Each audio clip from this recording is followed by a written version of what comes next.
بھلا یہ کیا بات ہے کہ جب احد کے دن کفار کے ہاتھ سے تم پر مصیبت واقع ہوئی، حالانکہ جنگ بدر میں اس سے دگنی مصیبت تمہارے ہاتھ سے ان پر پڑ چکی ہے، تو تم کہنے لگے کہ یہ آفت ہم پر کہاں سے آ پڑی؟ کہہ دو کہ یہ تمہاری ہی شامت اعمال ہے کہ تم نے پیغمبر کے حکم کے خلاف کیا، بے شک اللہ ہر چیز پر قادر ہے۔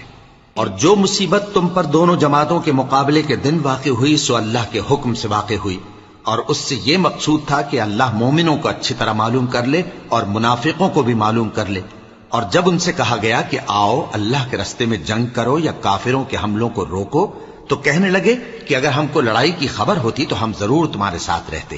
یہ اس دن ایمان کی نسبت کفر سے زیادہ قریب تھے، منہ سے وہ باتیں کہتے ہیں جو ان کے دل میں نہیں ہیں، اور جو کچھ یہ چھپاتے ہیں اللہ اس سے خوب واقف ہے۔ یہ خود تو جنگ سے بچ کر بیٹھ ہی رہے تھے، مگر جنہوں نے اللہ کی راہ میں جانیں قربان کر دیں، اپنے ان بھائیوں کے بارے میں بھی کہتے ہیں کہ اگر ہمارا کہا مانتے تو قتل نہ ہوتے۔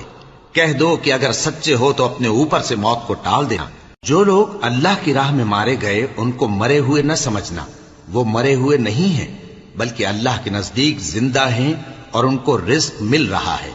جو کچھ اللہ نے ان کو اپنے فضل سے بخش رکھا ہے اس میں خوش